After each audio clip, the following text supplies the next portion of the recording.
ভালো নিম ফল, সর্ষে খোল। আজকে বাবা কি কাজ করছো? আজকে ব্যাঙ্গালোর ভ্যারাইটি নয়নতারা বিভিন্ন কালারের এই আমি চারা করেছিলাম। চারা করে এই চারাগুলোকে আমি একটু ছোটো 3 ইঞ্চি টবে, 3 ইঞ্চি না, এটা 2 ইঞ্চি হবে, 2 ইঞ্চি টবে একটু বড় করেছি। এবার আমি একে 4 ইঞ্চি টবে দেবো। 4 ইঞ্চি টবে দেবো। আজকে দর্শকদের আমাদের নয়নতারার সমস্ত কিছু দেখাবে, তাই তো? হ্যাঁ, নয়নতারা।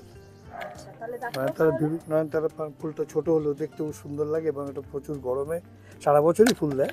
এই গরমের সময় খুব ভালো, এর খুব যত্নার্থে খুব লাগে না। আমি মাটি তৈরি করাই আছে, আমার মাটি তৈরি করাই আছে। এই মাটির মধ্যে বালি আছে, সামান্য বালি, 10 ভাগ বালি আর 40 ভাগ মাটি, এমনি সাধারণ মাটি।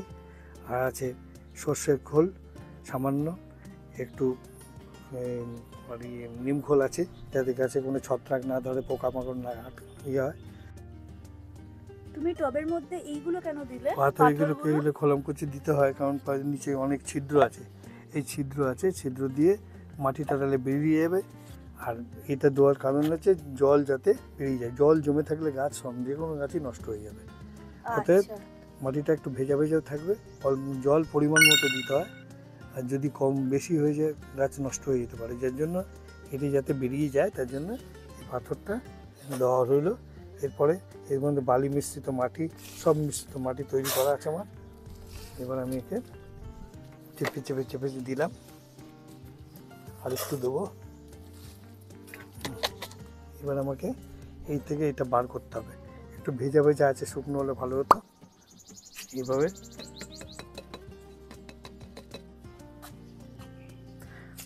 যাতে সে করে আঘাত না লাগে সেইভাবে বার করে নিতে হয়। এটা একটু মাটিটা ভেজা আছে বলে তাই বেরোচ্ছে না। যাই হোক, আমি এর মধ্যে এটা বসিয়ে দেবো,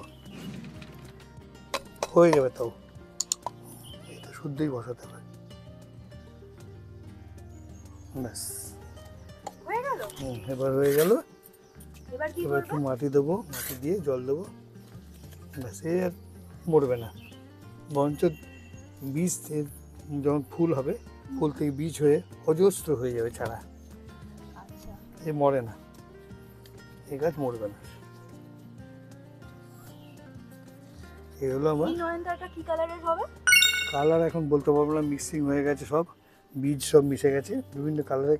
আমি কালার দেখেছি, এর আগে দেখিয়েছি, আমার ওই টবে আছে।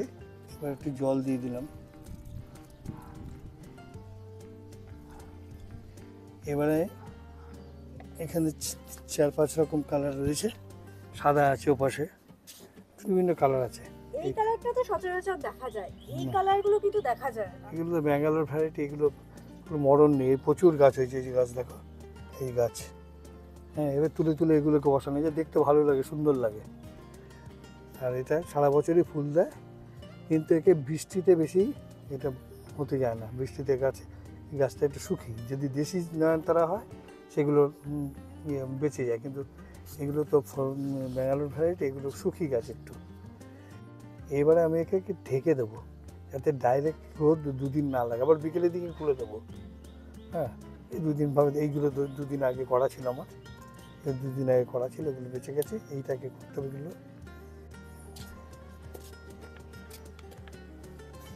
সুন্দর হয়েছে। এইটা নিয়ে ভিডিও করবো আবার। বন্ধুরা, আজকের ভিডিওটা যদি ভালো লেগে থাকে তাহলে লাইক, কমেন্ট, শেয়ার করবেন। যারা নতুন তারা চ্যানেলটিকে সাবস্ক্রাইব করো। আজ এই পর্যন্ত, পরবর্তী এই গাছগুলো কি গ্রোথ হয় আবার দেখাবো।